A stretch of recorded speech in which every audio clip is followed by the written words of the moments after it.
तो स्वागत है सभी का एकदम फ्रेश और नए आपके अपडेट में। आज हम बात करेंगे कि आप वियतनाम में जॉब और जो इनकी डेमो क्लासेस होती है वो आप कैसे क्रैक कर सकते हैं।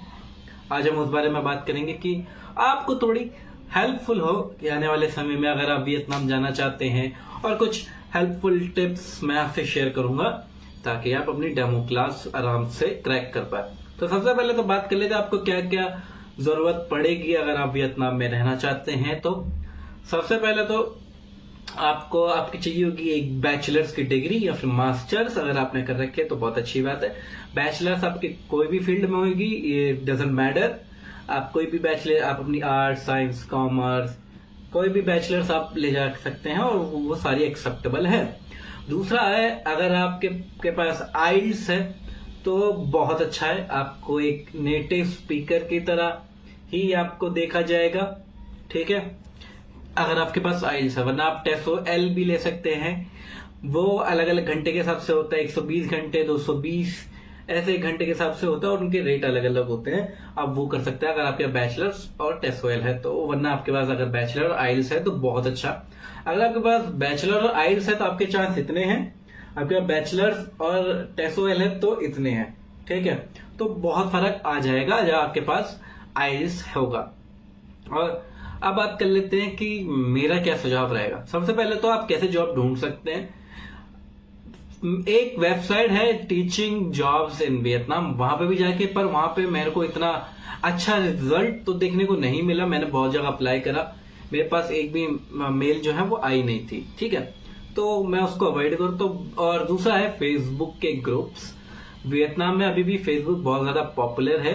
आपको बहुत सारे लोग फेसबुक यूज करते हुए दिख जाएंगे और वो फेसबुक ही कहते हैं कि फेसबुक ग्रुप से आपको आसानी मिल जाती है, ठीक है। आप उन्हें फेसबुक ग्रुप को ज्वाइन करिए, आप अपने बारे में लिखिए कि मेरी उम्र ये है, मेरे पास ये डिग्री है, मेरे पास ये डिप्लोमा है, मेरी नेशनैलिटी ये है, मेरे पास एक्सपीरियंस इतना है, और मैं इस समय, अगर आप वियतनाम में हैं तो सबसे बेस्ट यही रहेगा आप वियतनाम में ही जाके करिए।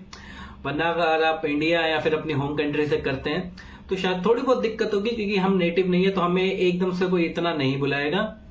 तो कभी कभार किस्मत अच्छी हो सकती है मेरी जैसे, क्योंकि मैं जब इंडिया में था मेरे को एक ऑफर आया था और उसी मेरी मैम की वजह से मेरे को वियतनाम में भी जॉब मिलने में आसानी हुई थी, उसी क्योंकि मेरी किस्मत अच्छी थी। मैंने एक ऐसी मजे में उस फेसबुक ग्रुप पे डाल दिया। अब फेसबुक ग्रुप बहुत सारे हैं, अब अलग अलग सिटी के अलग अलग फेसबुक ग्रुप है, जैसे like Ho Chi Minh English teaching job group, Hanoi, Danang, Hoi An, अब ये अलग अलग इनके ग्रुप है। आप वहां जाके आराम से सब में ज्वाइन करिए। अगर आपको अपॉर्चुनिटी ग्रैब करनी है तो ये मत देखिए कि यार मेरे को तो हो ची मिन्ह में ही काम करना है, मेरे को तो हनोई में काम करना है। नहीं, आपको जहां अपॉर्चुनिटी मिलती है आप वहां जाके आप ग्रैब करिए। अब मान लीजिए मेरे को हो ची मिन्ह से आधा घंटा, डेढ़, मेन जो डिस्ट्रिक्ट है, डिस्ट्रिक्ट 1 से मेरे को आधा घंटा, 1.5 घंटा की दूरी पे मेरे को जॉब मिलती है, तो बहुत अच्छी बात होती है। अगर आपको थोड़ी नाइट लाइफ भी इंजॉय करनी है तो आप जा सकते हैं 1.5 से 2.5 घंटा, अगर आपका लग रहा है तो आराम से, कोई दिक्कत नहीं है। और आपकी जो खर्चे होंगे वो मेन सिटी से ऑफकोर्स कम होंगे। अगर हो ची मिन्ह में एक अपार्टमेंट की कीमत 10 मिलियन, अगर एक स्टूडियो अपार्टमेंट की कीमत 10 मिलियन महीने की है, और वही सेम अपार्टमेंट आपको उस दूरी से अपने सेंटर के आसपास आपको ऑलमोस्ट तकरीबन आधे प्राइस 7 मिलियन 6 मिलियन तक वो मिल सकता है। तो आप यहाँ पे ऐसे पैसे बचा सकते हैं और खाने में भी आपका ऑफकोर्स पैसे बचेंगे अगर आप घर पे बनाएंगे। अगर बाहर भी खाएंगे हो ची मिन्ह से या फिर जो मेन डिस्ट्रिक्ट होता है टूरिस्टिक पोर्ट्स प्लेस से, वहां से आपको ऑफकोर्स सस्ते प्राइजेस मिलेंगे। तो अगर आप ये मत देखिए, आप अपने मनमानी मत कीजिएगा, जॉब है आप आराम से क्रैक कर सकते हैं अगर आप हर जगह एक बार ट्राई करेंगे। अब मान लीजिए मैं आज हनोई में गया, मैं हनोई में हूं और मेरे को हनोई के ऑफर मिल रहे हैं तो अच्छी बात है, लेकिन अगर मेरे को ऑफर नहीं मिले, मैं हो ची मिन्ह जाके एक बार ट्राई कर लेता हूँ। अगर मैं हो ची मिन्ह एक बार, अगर आप जिस सिटी में है वहां पे ट्राई कीजिए, अच्छे से रहिए वहां पे, फिर ट्राई करते रहिए कि आपको अच्छी से मिले। और अगर आपके पास एक्सपीरियंस नहीं है तो थोड़ी बहुत दिक्कत होगी, तो आप क्या कर सकते हैं, सबसे पहले आप किंडरगार्टन में अप्लाई कर सकते हैं। सबसे इजीएस्ट जॉब है किंडरगार्टन की। तो आपको सुबह सुबह जाना पड़ेगा मेनली, और आपको क्या होता है बहुत इजी होती है। वो फ्लैश कार्ड दे देते हैं कि ये है, वो बस प्रोनाउंस करना सिखाते हैं, वो एबीसीडी नहीं सिखाएंगे आपसे, वो शब्द के बारे में सिखाएंगे। जैसे बी से बिल्डिंग हो गई, बॉल हो गई, अब ये बात बोलना वो सिखाएंगे। फिर मंथ के नाम हो गए, फिर हफ्तों के नाम हो गए, ये आपको वो फ्लैश कार्ड में देके आपको सिखवाते हैं बच्चों से, ठीक है। और उनके साथ गेम्स खिलाने पड़ते हैं, फन एक्टिविटीज होती हैं और वार्म अप एक्टिविटीज होती है। वार्म अप में क्या होता है, वो एक छोटा सा जो नर्सरी राइम इंग्लिश के जो सॉन्ग होते हैं वो कोई भी चला देते हैं, उनके ऊपर आपको डांस करना होता है, बच्चों के साथ घुल मिलना होता है, ये होता है वार्म अप। और गेम में मान लीजिए मैंने अपना 4 मेरे को फ्लैश कार्ड दिया आज, ए बी सी डी ऐसे, ए या फिर ए के मेरे को अलग अलग 4 शब्द दे दिए, एप्पल,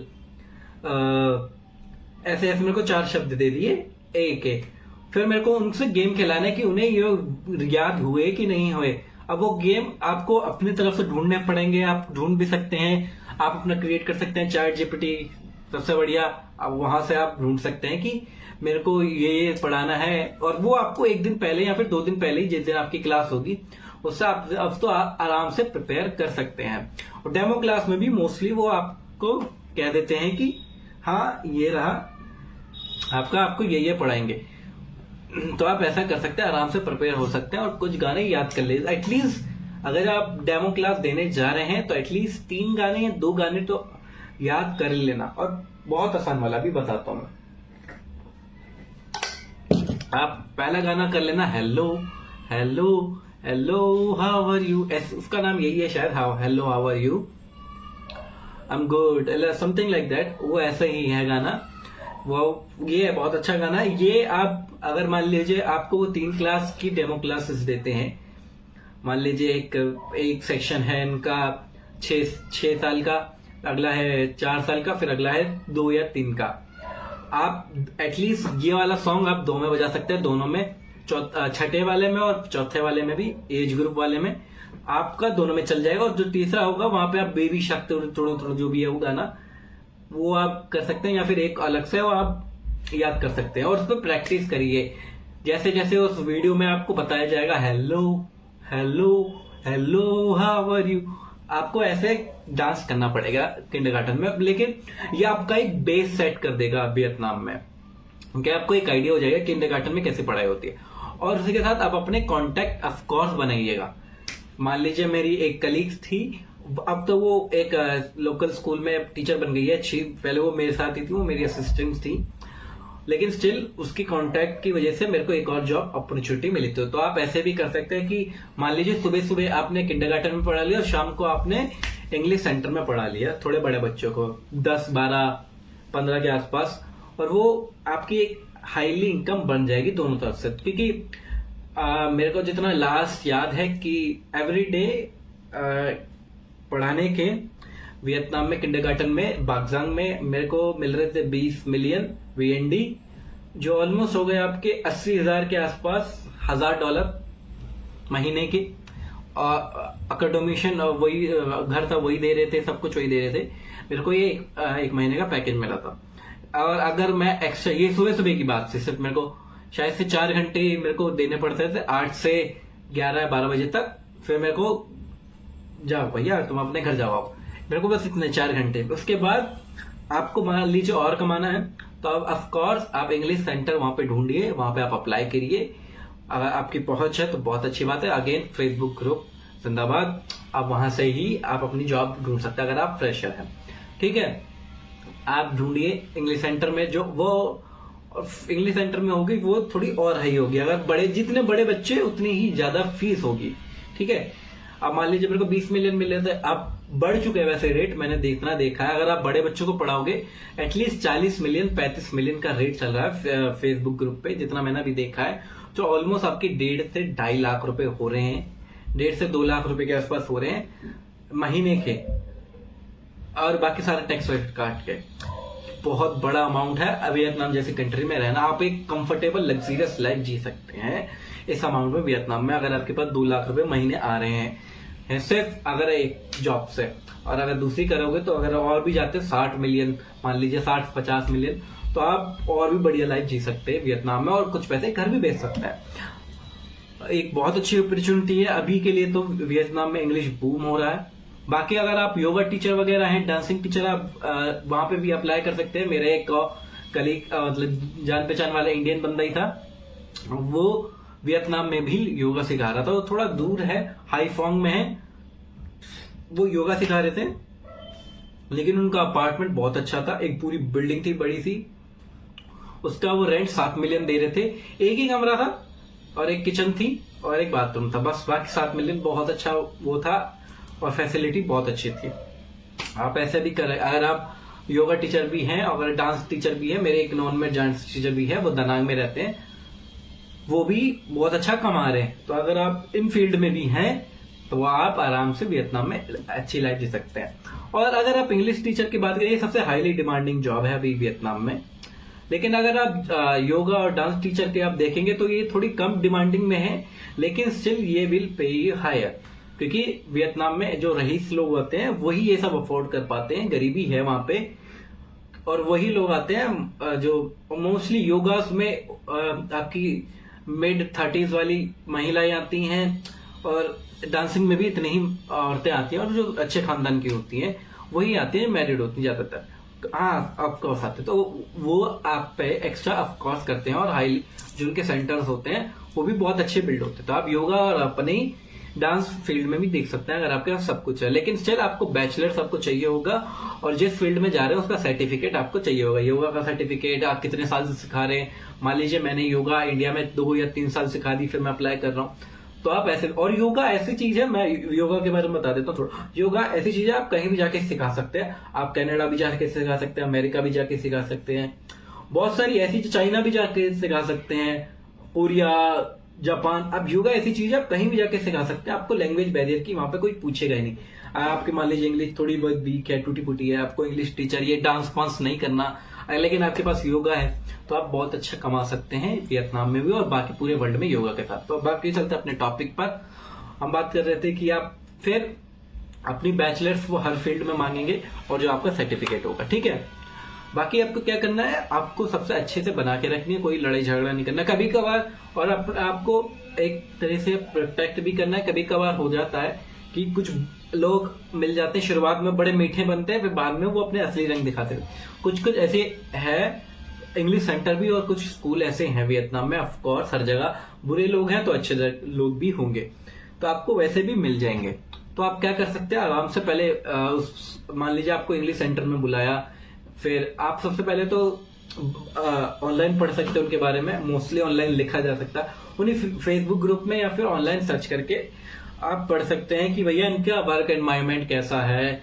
आप अपनी तरफ से फुल है, क्योंकि अगर आपने एक बार कॉन्ट्रैक्ट साइन कर दिया, अगर आपने वो कॉन्ट्रैक्ट ब्रीच करने की कोशिश करी, तो आपको बहुत भारी पेनल्टी देनी पड़ सकती है, और आप दूसरे देश में हैं तो आप अफोर्ड भी नहीं कर सकते ऐसी चीजें। तो आप अच्छी तरह से पहले उस सेंटर और स्कूल को आप आराम से एनालाइज करके ही कॉन्ट्रैक्ट साइन करना, जो भी होगा। और कभी कभार क्या हो जाता है, मान लीजिए आप अपना जो अमाउंट है वो 2 से 3 लाख रुपए लेके चलिएगा। मैं कहूंगा 5 लाख रुपए आप अपने साथ लेके चलिएगा जब आप वियतनाम में रहने जा रहे हैं, क्योंकि शुरुआत में एटलीस्ट मैं कहूंगा 1 महीने तक या फिर 1.5 महीने तक आपको थोड़ी बहुत दिक्कत होगी पैसों की, अगर आप ढूंढने ही जा रहे हैं, क्योंकि शुरुआत में एकदम से नहीं लगेगी आपको। एटलीस्ट अगर आप फ्रेशर हैं, एटलीस्ट आपको 5-4, अगर आप बहुत अच्छे स्टूडेंट हैं, इंग्लिश आपके बहुत अच्छे, तो 2 क्लास में आप क्रैक कर सकते हैं आराम से। मेरे केस में मैंने एटलीस्ट एक किंडरगार्टन में दी थी और एक इंग्लिश सेंटर में दी थी। मेरे को दोनों से वहां से मेरे को उन्होंने कहा था आपको थोड़ा और इम्प्रूव करना पड़ेगा। बाकी जो मैंने अगली अपनी किंडरगार्टन में दी थी उन्हें बहुत अच्छा लगा, क्योंकि इस बार मैंने बहुत प्रैक्टिस करी थी। आप अपनी प्रैक्टिस हमेशा करके जाइएगा। और टेसोवेल का क्या, अगर आप टेसोवेल से जाएंगे तो मैं हाईली रिकमेंड करूंगा कि आप टेसोवेल से आप लोकली करें वियतनाम में जाके। वो थोड़ा पड़ेगा, एक्सपेंसिव पड़ेगा, बट स्टिल उनके कॉन्टैक्ट की वजह से आप भी वहां पे जॉब पा सकते हैं अगर आपके फ्रेशर है। मेरा तो क्या था, मेरे पास 2-3 कॉन्टैक्ट इंडिया से ही हो गए थे, तो इसलिए मेरे को थोड़ी इजी हो गया था। लेकिन क्या पता आपके पास ना हो टेसोवेल। अब मैं कहूंगा आप ऑनलाइन सर्च कर लीजिए, मेरे को अभी टेसोवेल का वहां का नहीं पता,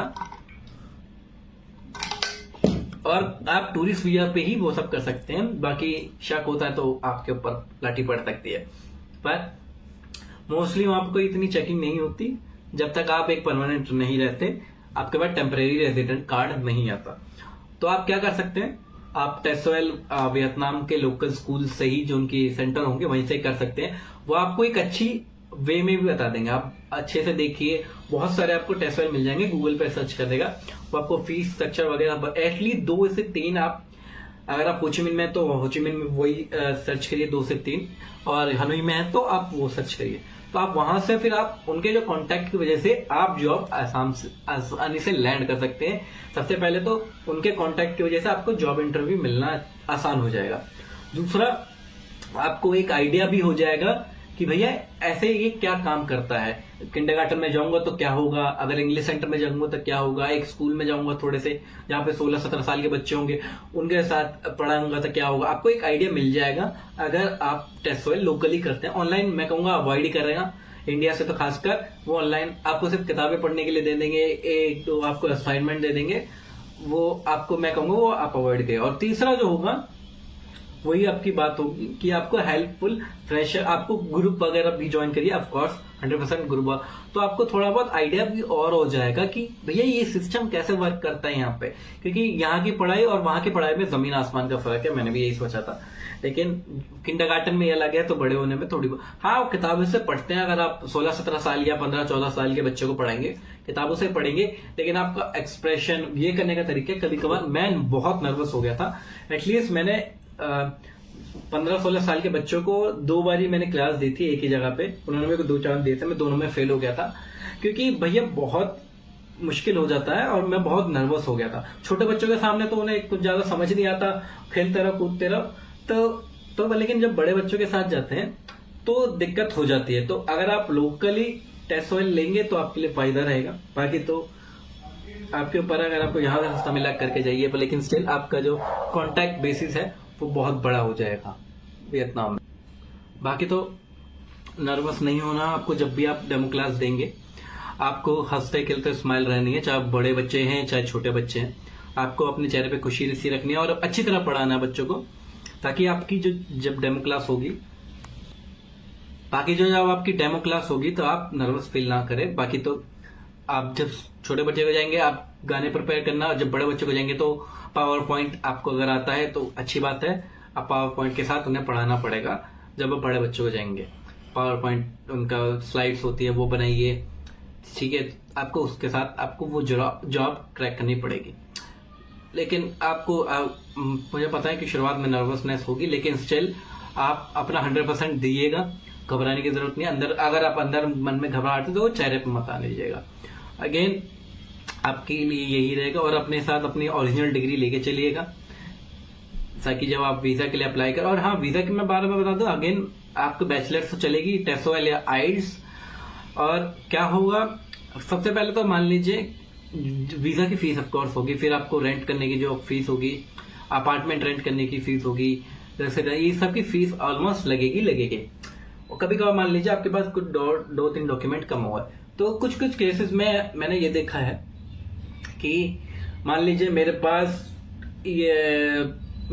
एक्स नहीं है, मेरे पास मतलब एक्स कह रहा हूँ, वाई नहीं है मेरे पास, उसमें मेरे को एक वीजा में दिक्कत आ रही है, तो कभी कभार अगर आप कुछ पैसे देंगे तो वो काम सॉर्टेड होगा। और मान लीजिए अब आपके पास पैसे नहीं है उन चीज के लिए, क्या होता है, एक मान लीजिए कभी कभार होता है किसी के पास डिग्री नहीं होती फिर भी चला जाता है, मैंने बहुत सारे केसेस देखे। और कुछ वीडियो ऐसी भी हैं, अगर बंदे के पास डिग्री नहीं है वो फिर भी आपका, अगर आपका इंग्लिश सेंटर या फिर आपका किंडरगार्टन होगा, आपको चाहता है कि आप ही पढ़ा, आपकी टीचिंग स्किल इतनी बढ़िया है, बच्चों के साथ इतना घुल मिल, और वो चाहता है तो वो आपको झक मार के करवा देगा। अब मान लीजिए मेरे पास मेरी डिग्री नहीं है, मेरे पास डिग्री है, मान लीजिए मेरे पास मेरी डिग्री नहीं है, और अब मैंने उन्हें बताया, लेकिन उन्हें मेरी टीचिंग का स्किल अच्छा लगता है, तो वो मेरे बिहाफ पे अपनी सेटिंग बिठा के वो मेरा वीजा लगवा देंगे। लेकिन जो फीस, मान लीजिए मेरे पास पैसे नहीं है, मेरे पास जो पैसे इंडिया से लाया था वो कम हो गए, वो इतने नहीं है, लेकिन अगर मैंने दे दिए तो फिर मैं बाकी महीने क्या करूंगा, क्योंकि फिर मेरी सैलरी तो अगले महीने आएगी। तो आप क्या उनसे बात कर लीजिए कि इस बारी की जो आप है वो फीस दे दीजिए, और ये थोड़ा थोड़ा करके मेरी जो मंथली सैलरी होगी या फिर जितने भी होंगे आप उनमें से काट लीजिएगा, ताकि मेरे को कोई दिक्कत ना आए। आप ऐसा भी कर सकते हैं, अगर आप के साथ आपके इंग्लिश सेंटर या फिर किंडरगार्टन से अच्छे संबंध आपने बना रखे होंगे।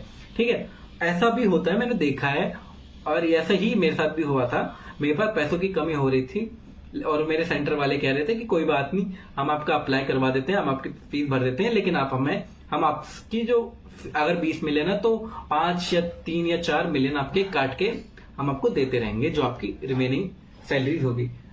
लेकिन कुछ दिक्कत की वजह से मेरे को वापस आना पड़ा। बाकी तो आप ऐसा कर सकते हैं, अगर ये एक kind of also rare thing है होना। और बहुत सारे ऐसे भी बंदे होते हैं जो वीजा लगवाते हैं ग्रुप में।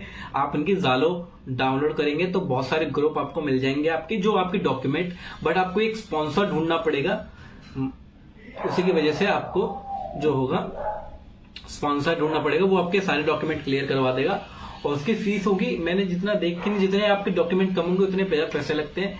मेरे को जितना याद है शायद से $500, जो ऑलमोस्ट 40,000 के आसपास होगा, वो शायद से लास्ट है। उससे नीचे जितने आपके डॉक्यूमेंट कम होंगे, मान लीजिए मेरे पास एक डॉक्यूमेंट कम है तो $100 से $200 वो ले लेंगे। अब मान लीजिए मेरे पास सिर्फ स्पॉन्सर ही है तो $500 से $600 मेरे ले लेंगे, सिर्फ वीजा मेरे और टेम्परेरी कार्ड के। और ये आप ऐसी सर्विस भी है वियतनाम में, आप जालो और फेसबुक ग्रुप से आप डाउनलोड कर लीजिएगा। स्टिल बी केयरफुल, अगर आप ऐसे सर्विसेज ले रहे हैं तो कभी कभार फ्रॉड भी हो जाता है, क्योंकि फ्रॉड हर जगह है भाई। मैं वियतनाम को कोई डिसरेस्पेक्ट नहीं करना चाहता, वो मेरा सेकंड घर है, वो बहुत प्यारा देश है। मैं अगेन हर साल जाने की कोशिश करता हूँ क्योंकि बहुत प्यारा देश है, जितना भी देखूं कम है वो देश। ठीक है, लेकिन स्टिल जहां अच्छे लोग हैं वहां बुरे लोग भी होते हैं। इंडिया में भी ऐसे ही है, जहां इंडिया में अच्छे लोग हैं वहां बुरे लोग भी हैं, जहां एकदम ऑनेस्ट लोग हैं वहां पे स्कैम करने वाले लोग भी होते ही हैं। ठीक है, हर जगह ये इंसान की फितरत है। ठीक है, तो आपको केयरफुल अपने हिसाब से रहना पड़ेगा। आपकी मदद कोई करने नहीं आएगा दूसरे देश में, आपको पता ही है। अगर आप, क्योंकि वियतनाम में कम्युनिटी जो है वो भी कम है इंडियंस की, रहने के हिसाब से। घूमने तो आप बहुत लोग जा रहे हैं, लेकिन रहने के हिसाब से तो अभी कम्युनिटी बहुत कम है। आपको बहुत हार्डली आपको इंडियंस मिल जाएंगे इंग्लिश पढ़ाते हुए, और आपको योगा टीचर वगैरह तो मिल जाएंगे होचिमिन से लेके हनोई तक, मैंने बहुत सारे देखे हैं। क्योंकि योगा इंडिया से ही है तो वो इंडियंस को ही ज्यादा प्रेफर कर सकते हैं, बाकी तो इंग्लिश टीचर के लिए वो ज्यादातर नेटिव को ही देते हैं। और आप अपनी फीस क्या रख सकते हैं। मेरी जो किंडरगार्टन की जो फीस थी 1 घंटे की, वो थी 3,50,000 VND, जो ऑलमोस्ट आपके 2,000 रुपए के आसपास हो गए। ये मेरी 1 घंटे की फीस थी। अगर मैं 4 घंटे पढ़ाऊं तो ये मेरे आगे बढ़ जाता था। ठीक है, ये 1 घंटे की हो जाता था आराम से। आपको इतना ही बढ़ेगा, और हर समय के साथ ये बढ़ेगा। तो आपको ये नहीं करना है कि कोई आपको बोल रहा है कि 2 लाख ले लो, 2.5 लाख ले लो। आपको ये एटलीस्ट 3 लाख VND तो आपको लेके चलने हैं, ताकि आपका मंथली जो खर्चा है वो भी निकल जाए। अगर आप बिग सिटीज में भी छोटी सिटी में भी रहते हैं तो 3 लाख मैक्सिमम आपको वो देगा ही देगा, देना ही चाहिए। ये आपकी एक मेन क्राइटेरिया होना चाहिए। कभी कभार हो जाता है कि भैया नया बंदा है तो इसे फंसा लेते हैं, थोड़ा सा कम दे देंगे पैसा, तो ऐसा नहीं करना। आपको अपना रेट अच्छे से रखना है, पहले बात कर लेनी है अच्छे से। और डेमो क्लास के भी आपको पैसे मिलते हैं। अब मान लीजिए मैंने 1 डेमो क्लास दी है, 2 क्लास दी, लेकिन उन्हें मेरा काम पसंद नहीं आया, वो स्टिल मेरे को पे करेंगे। और वो आपको बात करनी पड़ेगी कि मैं डेमो क्लास देने आऊंगा तो आप मेरे को कितना पे करेंगे। मेरे को याद है, मेरे को जब मेरी दूसरे किंडरगार्टन में मैंने जब अप्लाई करा बागजान में, उन्होंने मेरे को दिए अगेन 3,50,000 VND 1 घंटे के दिए थे, और मेरी 2 घंटे की ही क्लास हुई थी। तो ये ऑलमोस्ट हो गए मेरे 70 लाख रुपए के आसपास। ठीक है, 70 लाख VND के आसपास हो गए थे मेरे एक दिन के। मेरे 2 घंटे की क्लास हुई थी जब मेरी। आपको ऐसे ही बात करना पड़ेगा, और इसमें कोई शर्माने वाली बात नहीं है कि यार अच्छा नहीं लगेगा, पहले काम करना पड़ेगा, वरना बाद में दिक्कत आपको होनी पड़ेगी। कभी कभार पैसों के लिए आपको आपकी शर्म बेच खानी पड़ती है। और दूसरे देश में तो 100% आपको पैसे की बात पहले रखनी पड़ेगी, क्योंकि वो भी पैसे की बात आप पे रखेंगे। क्योंकि कभी कभार क्या होता है, लोकल्स का क्या है, अब मान लीजिए मैं तो इंडिया में रहता हूँ, अब मैं मान लीजिए दूसरे शहर में भी रहने चले गया इंडिया में, मैं मुंबई चला गया, बैंगलोर चला गया, मेरे को पता है मेरी फैमिली वहीं है, वो मेरे को पैसे आराम से भेज देगी और मेरे को कोई दिक्कत भी नहीं होगा। तो लोकल्स का यही होता है भैया, जब उनसे देश में हो।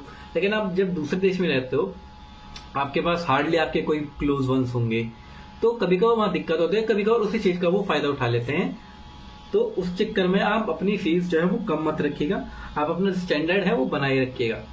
और बाकी तो छोटे शहर में मैं कहूंगा, क्योंकि फिलिपिनोज, सबसे पहले तो आपको किससे निपटना है, निपटना मतलब आपको किसको कम्पीट करना पड़ेगा। सबसे पहले तो नेटिव, टॉप नेटिव वो हर जगह मांगेंगे। अब वो चाहे हनोई से आधा किलोमीटर दूर हो, 20-30 किलोमीटर दूर हो, वो नेटिव उनकी पहली प्रायोरिटी रहती है। अगर उनके पास बजट कम है तो वो जाते हैं हमारे नॉन नेटिव पे, इंडियंस हो गए, पाकिस्तानीज हो गए, फिलिपिनोज हो गए, और कभी कभार अपने लोकल भी बंदे वियतनामीज भी अपने पढ़ा देते हैं। ठीक है, तो ये होती है उनकी फर्स्ट प्रायोरिटी, उनकी नेटिव ही रहेंगे, गोरी चमड़ी, या फिर आपके पास पासपोर्ट। मान लीजिए मैं इंडियन हूं, मेरे पास अमेरिका, कनाडा, यूके या फिर ऑस्ट्रेलिया या फिर न्यूजीलैंड का पासपोर्ट है मेरे पास, मैं उसका सिटीजन हूं, तो स्टिल मैं एज एन नेटिव कंसीडर किया जाऊंगा, तो मेरे चांसेस बहुत बढ़ जाएंगे। नेटिव के वहां चांसेस बहुत है as compared to non native. दूसरे नंबर पर है फिलिपिनोज। फिलिपिनोज भी वहां पे बहुत ज्यादा डिमांडिंग है, स्पेशली नॉर्थ में। मैंने नॉर्थ में बहुत सारे फिलिपिनोज देखे हैं जो बहुत अच्छा कमाते हैं और बहुत अच्छी टीचिंग है उनकी, और बहुत अच्छी कम्युनिटी है फिलिपिनोज की। नॉर्थ में बहुत अच्छी कम्युनिटी है। और तीसरे हैं ब्लैक्स और इंडियंस। इंडियंस इतने नहीं मिलेंगे अभी भी, ये जॉब जो है वो थोड़ी कम है, लेकिन ब्लैक्स आपको अगेन बहुत सारे मिल जाएंगे, वो भी पढ़ा रहे होंगे, आपको ब्लैक्स भी बहुत सारे मिल जाएंगे। तो आपको इन 3 नेशनैलिटी से आपको compete करना पड़ेगा, आपको बेस्ट करना पड़ेगा, तभी जाके आपको वियतनाम में आप जॉब लैंड कर पाएंगे, वरना तो आप भूल जाइए। सबसे पहले तो आप नेटिव को भूल ही जाइए कि आप उनसे compete कर सकते हो अनटिल आपके पास आपका नेटिव का पासपोर्ट हो। अब अगर मेरे पास अमेरिका या कनाडा का पासपोर्ट है तो मैं नेटिव कहलाए जाऊंगा, चाहे मेरी फर्स्ट लैंग्वेज इंग्लिश है भी कि नहीं। ठीक है, आप नेटिव हो तो बहुत अच्छी बात है, अगर आप इंडियन हो के बाद भी तो आपके पास आप नेटिव कंसीडर किया जाएगा। दूसरा, अगेन आपको compete करना पड़ेगा फिलिपिनो और ब्लैक से, जो दोनों ही बहुत अच्छा पढ़ाते हैं। मैंने देखा है दोनों, ब्लैक भी और फिलिपिनो बहुत अच्छा पढ़ाते हैं, और उनकी डिमांड भी नॉर्थ में और सेंट्रल वियतनाम में, दानांग के आसपास उनकी डिमांड बहुत है, लेकिन नेटिव की डिमांड पूरे ऑल ओवर वियतनाम है। तो आपको ध्यान रखना पड़ेगा, आपको बेस्ट ही देना पड़ेगा हर, अगर जाते शुरुआत में मान सकता हूँ थोड़ी बहुत ऊंच नीच हो जाएगी।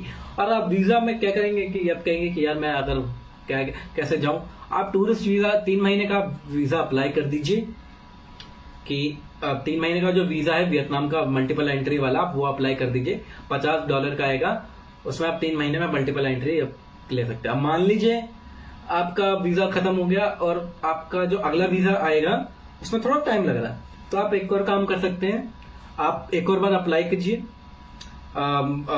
वियतनाम का मल्टीपल एंट्री वीजा, आप वो अप्लाई कर सकते हैं। आप मान लीजिए आप वही अप्लाई करिए, आप मान लीजिए आपके वो 3 महीने खत्म हो गए, लेकिन अब आपको वो क्या होता है, आप 3 महीने खत्म हो गए लेकिन आपको देश छोड़ के जाना पड़ेगा, और आपको अब आपका सेंटर वाले किंडरगार्टन वाले कह रहे हैं कि 2 महीने का टाइम लगेगा, तो आप एक बारी देख लीजिए, एक और बारी अप्लाई कर दीजिए कि आपका वीजा आपका, वैसे इतना नहीं लगता 1 महीने का, लेकिन स्टिल आप अपना एक एक्स्ट्रा डेट लेके चलिएगा।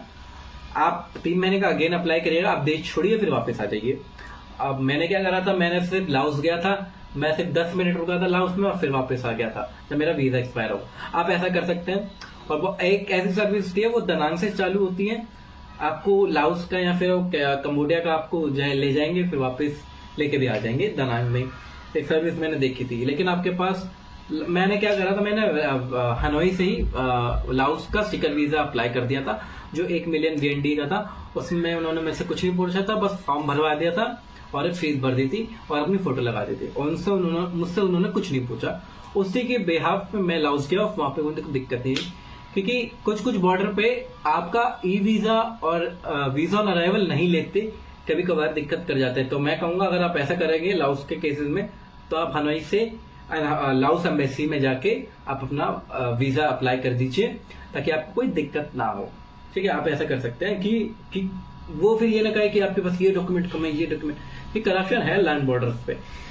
तो आप ऐसा करके वापस आ सकते हो। आप 6 महीने आराम से रुक जाइए, लेकिन अब आपके पास कंफर्म नहीं है तो आपको रिटर्न आना ही पड़ेगा इंडिया, या फिर अगला देश में एटलीस्ट 1 हफ्ता रुकना पड़ेगा। मान लीजिए 6 महीने के बाद भी अब वो कह रहे हैं कि वीजा में अभी थोड़ा टाइम लगेगा, ये आपका नाम जो भी है।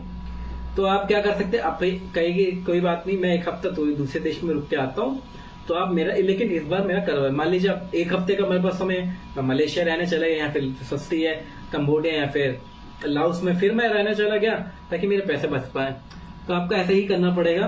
बाकी तो आपके ऊपर है, आपकी किस्मत कितनी अच्छी है, इसमें किस्मत भी मायने रखती है। और स्टिल नेटिव से आप कम्पीट नहीं कर सकते। और जो बड़े बड़े टूरिस्टिक डिस्टेंस जैसे old quarter, West Lake Hanoi में और होचिमिन में डिस्ट्रिक्ट 1 डिस्ट्रिक्ट 2 के आसपास आपको बहुत रेयर चांसेस है कि आपको जॉब लैंडिंग होगी, क्योंकि वहां पे नेटिव ही, क्योंकि उनके पास पैसे हैं, वो एक काइंड ऑफ पॉश एरिया है दोनों, ये जो मैंने बताया हनोई और होचिमिन का, तो इनके पास पैसे रहते हैं तो ये अफोर्ड कर सकते हैं नेटिव को, और ये नेटिव ही ज्यादातर प्रेफर करेंगे।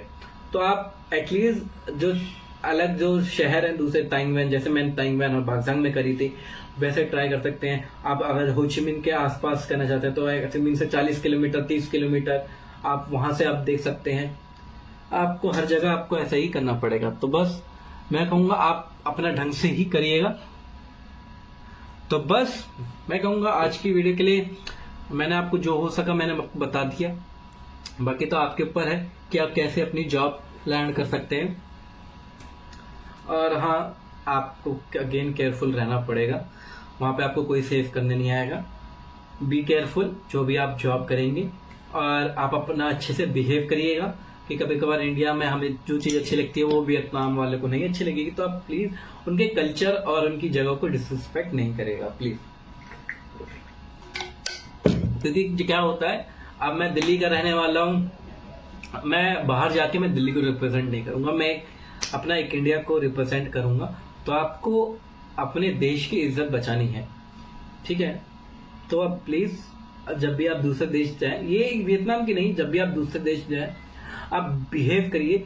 और मैं बताता हूं कि मेन दिक्कत कहां आती है, जब 3-4 लौंडे, मोस्टली लौंडे ही और अंकल ऐसे ही कांड करते हैं। कभी कभार लड़कियां भी कर देती हैं अगर वो कपल हो, तो बस जब 3-4 मिलकर झुंड में होते हैं तो ये कांड करते हैं। अगर सोलो होता है तो मुश्किल ही कांड करते हैं। कि मेरे को अभी मैंने एक बंदे की वो देखी थी, रील देखी थी, ताइवान में था वो बंदा, ताइवान या हांगकांग में था। वो अपना एक पावर बैंक ले रहा था, वो कह रहा था कि भैया मैं अपना आराम से पावर बैंक ले रहा था, वो मुझसे अच्छे से बात कर रहे थे, लेकिन कुछ महाराष्ट्र के लोग आए, 3-4 लौंडे, जो चीज नहीं छूने वाली उन्हें भी छू रहे हैं, कोने में जा जाके छू रहे हैं। उनसे वो इरिटेट हो गया, लेकिन उन्हें तो मजा आ रहा है कि हमको कूल है ये वो। लेकिन अगर आप महाराष्ट्र से हैं, मुंबई से हैं, दिल्ली से हैं, यूपी से हैं, बिहार से हैं, उत्तराखंड से हैं, नॉर्थ ईस्ट इंडिया से हैं, साउथ इंडिया से, आप बाहर जाते हैं तो यही रिप्रेजेंट नहीं करते। आप इंडियन, अगर आप बाहर जाते हैं तो आप एक पूरे नेशन को रिप्रेजेंट करते हैं। तो कृपया करके आप जब भी बाहर जाएं तो वेल बिहेव रहिए। आप अपनी जो इंडिया की तेज बोलने वाली आदतें हैं, बाहर हम जस्ट लाइक, मैंने बहुत सारी वीडियो देखी है कि कोई बंदा बंदी ट्रेन में बैठ के खाना खा रहा है, आप अपने हाथों से खाने की कोई दिक्कत नहीं है, हमारा कल्चर है, मानता हूँ हमारा कल्चर है, हमें इसको प्रोटेक्ट करना चाहिए। लेकिन स्टिल मेट्रो में बाहर ऐसे खाना लोगों के सामने, ये तो बहुत गलत बात है। क्योंकि कभी कभार हमारे खाने की स्मेल जो है वो बहुत तेज है, हमारे जो मिर्च मसाले हैं वो बहुत तेज है, लोगों को पसंद नहीं आते, कुछ को बहुत पसंद आता है, कुछ को नहीं आते हैं भाई। तो और वैसे भी आप बाहर खा रहे हो तो भैया आप बाहर खा रहे हो तो एक ऐसी जगह ढूंढो, या फिर एटलीस्ट रेस्टोरेंट में जाइए, आप वहां खाइए, या फिर इतना इंतजार कर लीजिए कि आप घर जाके खा लीजिए, या फिर अपनी कैफेटेरिया, अगर आप काम करते हैं कैफेटेरिया में जाइए, आप कॉलेज वगैरह में है तो आप कैफेटेरिया में ही जाके खाइए। आप बाहर ऐसे मेट्रो वगैरह में मत खाइए, और किसी को डिसरिस्पेक्ट मत कीजिए। क्योंकि कभी कभार लौंडे जो है पीने के बाद अलग ही फ्रेंडली हो जाते हैं कि चुम्मा, मैंने बहुत सारी क्या बोलते हैं टोक्यो की, जापान की वीडियो देखी, बंदे लाइव स्ट्रीम कर रहे हैं इंडिया। अब भाई मैं बताता हूँ क्या होता है, अब यहाँ से जो साउथ इंडिया के बंदे, मतलब साउथ एशिया के बंदे जाते हैं, पाकिस्तान, बांग्लादेश, इंडिया, नेपाल के तो श्रीलंका, और नेपाल के तो थोड़ी बहुत सेम लगते हैं, और भूटान के भी हम थोड़े बहुत सेम लगते हैं, ठीक है। अब हम बाहर जाते हैं, जिसने ब्राउन स्किन देखी वो इंडिया ही चिल्लाएगा। अब मान लीजिए मेरा दोस्त है वो श्रीलंकन है, वो ब्राउन है मेरी जैसा ही, आप ऑटोमेटिकली लोगों के मन में जाएगा अगर ये ब्राउन है तो ये इंडियन है, वो नहीं देखेंगे वो पाकिस्तानी है, श्रीलंकन है, बांग्लादेशी है, नहीं वो इंडियन है। ठीक है, तो मैंने बहुत सारी वीडियो देखी, बंदे पीने के बाद लड़कियों को किस करना चाह रहे हैं लाइव स्ट्रीम पे। ऐसा मत कीजिए भाई, पीने हैं आराम से, मानते हैं कुछ देशों में जैसे जापान और साउथ कोरिया में आप बाहर आराम से बियर पी सकते हैं, तो उस चीज का गलत फायदा मत उठाइए, किसी का गलत फायदा मत उठाइए। ठीक है, आप अपने हद में रहिए, आप अपनी लिमिट में रहिए, क्योंकि लोगों को दिक्कत ना हो। और अपने देश का नाम जो पहले से बहुत खराब हो रखा है आजकल के कुछ टाइम में, तो 2024-25 में तो हमारे देश का नाम जो सोशल मीडिया पे फैला है उसकी तो बात ही नहीं डाली है भाई। तो मैं कहूंगा लोगों से प्लीज वेल बिहेव रहिए। मानता हूं कि हम बहुत तेज बात करते हैं, हमारी आवाज बहुत तेज है इंडियन वालों की, और भाई इंडिया से छोड़ो, चाइनीज की जो आवाज है, चाइनीज टूरिस्ट की और वियतनामीज टूरिस्ट की जो आवाज है वो बहुत तेज है, वो ऑलमोस्ट हमसे मैच करते हैं। कभी कभार तो चाइनीज टूरिस्ट हमसे भी बहुत तेज बात करते हैं, लेकिन लाइमलाइट में जो आता है वो होते हैं इंडियंस। ब्राउन स्किन, इंडियन में छोड़ो, ब्राउन स्किन अगर पाकिस्तानी भी है तो उसको इंडियन बता देंगे कि ये तो इंडियन, उससे पूछेंगे भी नहीं कहां से। और वो मेनली जो ये बंदे भी होते हैं वो भी इंडिया बता देते हैं। जब पाकिस्तान का बंदा अगर कांड कर रहा तो वो भी इंडिया कह देगा कि मैं तो इंडिया से हूँ, बांग्लादेश का मैं भी इंडिया से हूँ, बाहर जाके सारे इंडियन बन जाते हैं। बाकी तो आपको लेकिन अपने आप को अपने देश की रिस्पेक्ट बढ़ानी है भाई, वैसे बहुत खराब हो रखी है आजकल समय में, तो आपको अच्छे काम करने हैं, अपने देश की जो वैल्यू है वो और बढ़ानी है। अपना कल्चर अगर बाहर लेके जा रहे हैं तो अब अपना कल्चर अपने घर तक रखिए, दूसरों को। वैसे ही बहुत सारे प्रोटेस्ट आजकल हो रहे हैं, इंडिया को भगाओ, जापान में भी होने लग गए, ऑस्ट्रेलिया में हो रहे हैं, न्यूजीलैंड में हो रहे हैं, अमेरिका में हो रहे हैं, कनाडा में भी चालू हो जाएंगे कुछ समय में। मैं बता रहा हूँ कि इंडियंस को निकाला, ये हमारी जॉब खा रहे हैं। बहुत जगह तो ऑस्ट्रेलिया में तो बहुत बड़े बड़े प्रोटेस्ट हो रहे हैं, अमेरिका में भी, और जापान में भी तब तो होना चालू हो गए कि हमें इमिग्रेंट्स। तो बी केयरफुल जब भी आप बाहर जाइए, आप अगर जॉब करने जा रहे हैं, आप पढ़ने जा रहे हैं, तो बी केयरफुल अगेन, ताकि आपको कोई दिक्कत ना हो। बहुत सारी दिक्कतें आएंगी, और अपने देश को रिप्रेजेंट कर रहे हैं तो अच्छी तरह जाइए। आप मान लीजिए आप ओलंपिक का ले लीजिए, कोई भी नेशनल स्पोर्ट्स ले लीजिए, वो बाहर रिप्रेजेंट होता है। अब मान लीजिए क्रिकेट ही ले लीजिए, जो बहुत हमारे देश में बहुत सबसे ज्यादा पॉपुलर स्पोर्ट्स है। अब विराट कोहली दिल्ली से, अब वो ऑस्ट्रेलिया में आके खेल रहा है, अब ये थोड़ी कहेगा, अब इंग्लिश कमेंटेटर ये थोड़ी कहेगा this Delhi guy is playing really good with Punjabi roots, no, वो ये नहीं कहेगा this Indian batsman is one of the greatest batsman of all time India has ever seen, वो इंडिया कहेगा। ये थोड़ी कहेगा दिल्ली से, रोहित शर्मा मुंबई से, वो थोड़ी कहेगा this Mumbai guy is something else, नहीं वो ये थोड़ी कहेगा, वो कहेगा this Indian guy is something else, he literally beats everyone, वो ऐसा ही कहेगा, वो इंडिया कहेगा। तो आप दिल्ली से हो, मुंबई से हो, महाराष्ट्र से हो, पुणे से हो, गोवा से हो, तमिलनाडु से हो, कश्मीर से हो, कहीं से भी हो, आप पूरे, जब भी आप बाहर जाओगे तो एक पूरे देश को रिप्रेजेंट करोगे, तो प्लीज आप मैनर, सिविक सेंस लेके चलिए अपने साथ। जो चीज इंडिया में कॉमन है, आप बाहर कूड़ा मत फैलाइए, जोर से बात मत कीजिए। अगर आप हाथों से आपको खाना खाइए, इंडियन रेस्टोरेंट में जाइए, आप हाथ से खाना खाइए, आपको कोई नहीं रोकेगा, क्योंकि हमारा कल्चर है। कभी कभार मैं भी हाथ से खाना खा लेता हूँ, ठीक है, हमारी तो रोटी नान वगैरह हम हाथ से ही खाएं, ठीक है, ये तो चीज हम हाथ से खाते। चावल भी हम कभी कभार, हम साउथ इंडिया में तो ज्यादा प्रैक्टिस करते हैं कि वो ज्यादातर हाथ से ही खाते हैं, नॉर्थ में तो कभी कभार मोस्टली चम्मच यूज करते हैं। लेकिन स्टिल अगर आप बाहर जा रहे हैं, पढ़ने जा रहे हैं, टूरिस्ट के बेसिस पे भी जा रहे हैं, तो आप अपने सिविल सेंस लेके चलिए। आप उस देश के बारे में पढ़िए, कि मैंने बहुत सारी व्लॉग्स देखे हैं जापान के, मोस्टली जापान और साउथ कोरिया के। इनमें क्या होता है, जब भी ये ट्रेन में बैठे होते हैं किसी से बात नहीं करते, बस अपने फोन में लगे रहते हैं, नहीं तो चुपचाप सोते रहते हैं। ये इनके ट्रेन में से आवाज नहीं आती। मानते हैं आप जापान में तो गोरे लोग भी फालतू हरकतें कर रहे हैं, लेकिन भाई गोरे लोग लाइमलाइट में आते नहीं है, वो आते हैं बुरे लोग। मैं बता रहा हूँ इंडियन लोग ही सबसे लाइमलाइट में आते हैं। अब मैंने बहुत सारे ब्लॉगर्स की वीडियो देखी है, वो ट्रेन में जाते हैं कि हाँ देखिए कितना शांति है। भाई शांति तो होगी, तू ही चिल्ला रहा बस। तो आप अवॉइड कीजिए ऐसी चीजें भी ब्लॉगर से, खासकर क्योंकि ब्लॉगर कभी कभार नाक में ही घुस जाते हैं। वो खुद बोल रहे होते हैं इनको यार ऐसा नहीं करना चाहिए, लेकिन वो खुद वही ऐसे कर रहे हैं, वो खुद दूसरे की नाक में घुसे हुए हैं। तो आप जब भी पब्लिक स्पेस में जाए, जापान तो एक one of the perfect country मानी जाती है पूरे वर्ल्ड में, आप ऐसी जगह जा रहे हैं तो प्लीज उनके कल्चर के बारे में पढ़िए कि क्या क्या होता है। बहुत सारी वीडियोस आपको यूट्यूब पे छानेंगे तो बहुत सारी मिल जाएगी विदाउट एनी डाउट। तो भाई प्लीज आप जब भी जाएं दूसरे देश में, आप वेल बिहेव करिए। तो बस मैं कहूंगा आज के लिए इतना ही। आज के लिए इतना ही। मैं मिलूंगा सबसे अगली वीडियो में। अगर आपको ये वीडियो पसंद है, इस वीडियो लाइक जरूर कर देना, शेयर जरूर कर देना। बाकी मैं अगर आपको और टिप चाहिए तो आप कमेंट सेक्शन में बताइएगा। मिलता हूँ अगले वीडियो, तब तक के लिए बाय। ध्यान रखना, खुश रहना, स्माइलिंग, बाय। क्या करूँ, इसे छोड़ देता हूँ। 40 तो हो गए, 5 मिनट और चल। Last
mummy, mummy, mummy, mummy,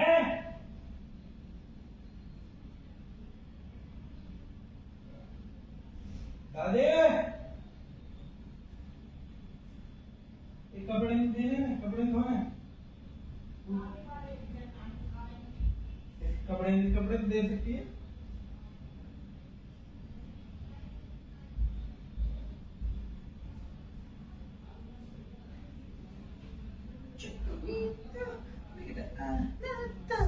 बेचारा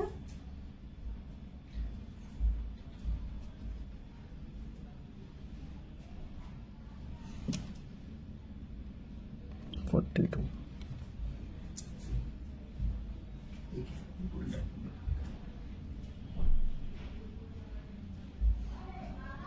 हाँ जी, एक मिनट, चप्पल पहले भूल गया।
बात करके थोड़ियां लड़के कले बैठा जीन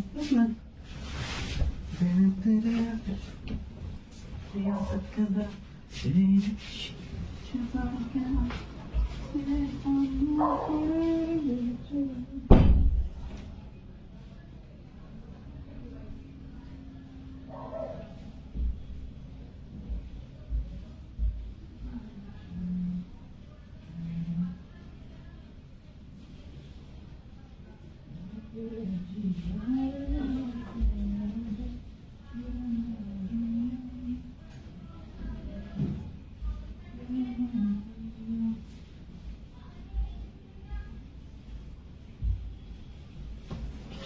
मैं क्या चल 2 मिनट और मैं क्या जो बेमान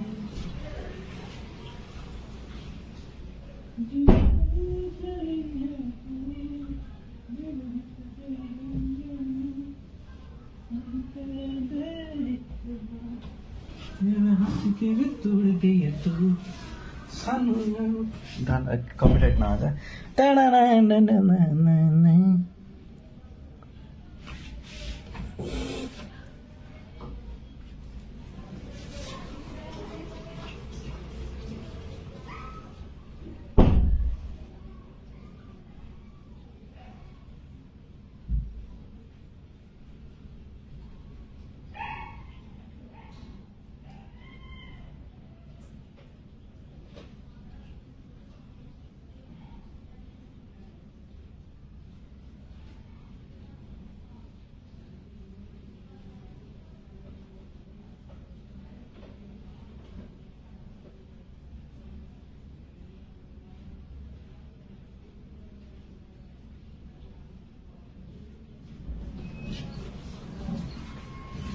ठीक है यार, इतनी